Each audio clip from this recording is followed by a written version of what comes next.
ایک طبقہ وہ ہوتا ہے جو سارا دن سست بوجھل طبیعت اعصاب کھنچے ہوئے اور ایسے جیسے کوئی بندہ نشے میں ہوتا ہے، وہ خود میں بھی حاضر نہیں ہوتے،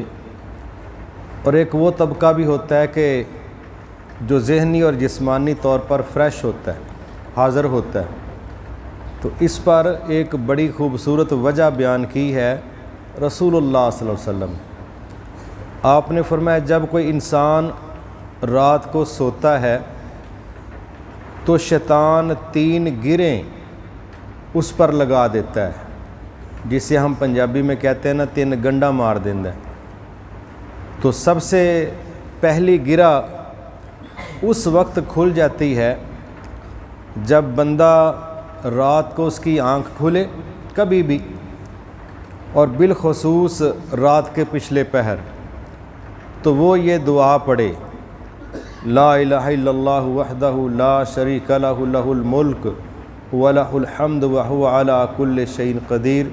یعنی اس نے اللہ کا کوئی ذکر کیا، بالخصوص یہ جو مسنون دعا ہے، تو سمجھیں کہ شیطان کی پہلی گرہ کھل جاتی، یعنی بندہ شیطان کے شر سے محفوظ ہونا شروع ہو گیا یا آزاد ہونا شروع ہو گیا۔ اور دوسرا، جب وہ بندہ اٹھ کے وضو کر لیتا ہے تو دوسری گرہ بھی کھل جاتی، اور اب اگر اللہ اس کو توفیق دے وہ کوئی نفل پڑھ لے تو تیسری گرہ بھی کھل جاتی۔ یہ تینوں باتیں کر کے آپ نے فرمایا اب جب یہ بندہ صبح کرے گا تو اس کی صبح بڑی فریش ہوگی، تر و تازہ ہوگی، گویا اب اس کی طبیعت حشاش بشاش ہوگی۔ یہ وہ لوگ ہیں جن کو اللہ تعالیٰ توفیق دیتا ہے کہ یہ رات کو پچھلے پہر جب آنکھ کھلی اللہ کا ذکر بھی کیا، وضو بھی کیا، کوئی 2 4 6 نفل بھی پڑھ لیے، اس کا یہ نتیجہ ہے جو رسول اللہ صلی اللہ علیہ وسلم بیان کر رہے ہیں کہ اللہ تعالیٰ اس کو فریش کر دیتا ہے۔ ایک دوسرا شخص ہے، وہ بھی بڑی خطرناک چیز ہے، اللہ ہم سب کو اسے اپنی پناہ میں رکھے، کہ اذان ہو گئی ہے، بندہ سویا ہوا ہے، تو شیطان ایسے بندے کے کان میں پیشاب کر دیتا ہے۔ اب ضروری نہیں کہ ہم ہر چیز کو ہاتھ لگا کے دیکھیں، جب حدیث میں ایک چیز بیان ہوئی ہے تو ایمان بالغیب کا یہ تقاضا ہے کہ ہم اپنے نبی کی بات پر اعتماد کریں۔ لہٰذا ایسا بندہ سست رہتا ہے اور وہ اس طرح حشاش بشاش ایکٹیو ہو نہیں پاتا، تو ہمارے پاس رمضان المبارک میں بالخصوص یہ موقع اللہ نے عطا کیا ہے کہ اس میں بڑی اچھی بات ہے کہ ہم رات کو قیام مکمل کر کے سو جائیں۔ بعض لوگوں کو اللہ توفیق دیتا ہے وہ صبح کے وقت بھی کچھ 2 4 رکعتیں پڑھ لیتے ہیں۔ بہرحال ہماری کوشش ہونی چاہیے کہ رات کو جب بھی آنکھ کھلے ایک تو اللہ کا ذکر کریں، اور اگر رات کا پچھلا پہر ہے ہم اٹھ کے وضو کر لیں اور کوئی 2 4 6 اگر رکعتیں پڑھ لیں، تو سمجھیں کہ انشاءاللہ ہم نے بڑی شاندار صبح کا آغاز کیا ہے۔ اور اللہ معاف فرمائے اگر ہماری فرض نماز بھی رہ جائے تو پھر صبح کیسی ہے یہ پوچھنے کی ضرورت ہی نہیں۔ اور دوسری اور آخری گزارش وہ یہ ہے کہ یقیناً جس طرح اللہ رب العزت نے ہمیں اپنی رحمتوں سے یہ موقع دیا ہے کہ جو ہمارا دشمن ہے شیطان، اس کو اللہ تعالیٰ نے باندھ دیا ہے، جکڑ دیا ہے۔ احادیث میں آتا ہے کہ جب رمضان آتا ہے تو شیاطین کو گرفتار کر کے جکڑ دیا جاتا ہے اور جنتوں کے دروازے کھول دیے جاتے ہیں، جہنم کے بند کر دیے جاتے ہیں۔ اب کیا خیال ہے کہ اس کے باوجود بھی خرابیاں تو بند نہیں ہوتی، شیطان تو باندھ دیا گیا، جکڑ دیا گیا، مگر خرابیاں بند نہیں ہوتی، شرارتیں چلتی رہتی۔ تو بس اس کی یہ سادی مثال سمجھ لیں کہ ایک ہوتا ہے چابی والا کھلونا، ٹھیک ہے، تو اس کو جتنی زیادہ چابی دے دے نا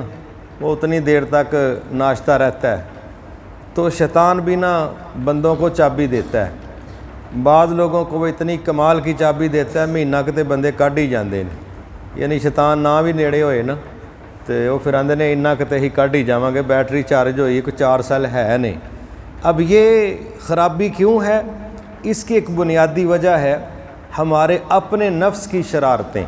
ہمارے اپنے نفس کی شرارتیں۔ آپ جب بھی خطبہ جمعہ سنتے ہوں گے تو آپ ایک جملہ سنتے ہوں گے جو نبی صلی اللہ علیہ وسلم اکثر خطبات میں پڑھا کرتے تھے، اور وہ جملہ یہ تھا وَنَعُوذُ بِاللَّهِ مِن شُرُورِ أَنفُسِنَا وَمِن سَيِّئَاتِ أَعْمَالِنَا۔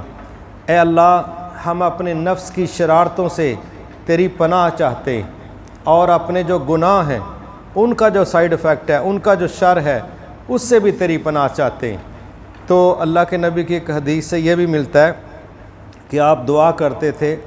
کہ یا اللہ، ہمیں اپنے نفس کے حوالے اتنی دیر بھی نہ ہونے دینا جتنی دیر پلک جھپکنے میں لگتی۔ آنکھ بند کر کے کھولیں تو کتنا ٹائم لگتا ہے، تو آپ کہہ رہے ہیں کہ اے میرے رب، ہمیں ہمارے نفس کے حوالے اتنی دیر بھی نہ ہونے دینا جتنی دیر میں آنکھ بند کر کے کھولی جاتی۔ گویا نفس کے حوالے اتنی دیر بھی ہو جانا بڑی تباہی ہے۔ جس طرح یوسف علیہ السلام نے ایک دفعہ جب ان پر وہ آزمائش کا ماحول بنا تو لوگوں نے بعد میں پوچھا کہ یہ گناہ کا تو موقع پورا تھا، پھر آپ کیسے بچ گئے؟ تو وہاں پر جو ایک جملہ ہے، بعض مفسرین نے کہا یوسف علیہ السلام کا ہے، بعض نے کہا کہ یہ عزیز مصر کی بیوی کا، خاتون اول کا ہے۔ تو وہ کہتے ہیں کہ وما ابرئ نفسی ان النفس لامارۃ بالسوء الا ما رحم ربی۔ وہ کہتے ہیں میں اپنے نفس کی کوئی تعریف نہیں کرتا، اس بچنے میں میرے نفس کا کوئی کمال نہیں ہے، کیونکہ نفس امارہ تو ترغیب ہی برائی کی دیتا ہے، مگر جس کو میرا رب رحمتوں میں ڈانپ لے بس وہ بچ جاتا ہے۔ تو اس سے بھی یہ سمجھ آتی ہے کہ شیطان نہ بھی ہو تو انسانی نفس جو ہے وہ بھی بندے کو خراب کر دیتا ہے۔ تو ہماری کوشش ہونی چاہیے کہ ہم جس طرح شیطان کے شر سے اللہ کی پناہ مانگتے ہیں، ایسے ہی اپنے نفس کی شرارتوں سے بھی اللہ کی پناہ مانگنی چاہیے۔ اس کے لیے کثرت سے اذکار کرنا، نماز سے پہلے مسجد میں آ جانا، قرآن مجید کی تلاوت کے ساتھ جڑ کے رہنا،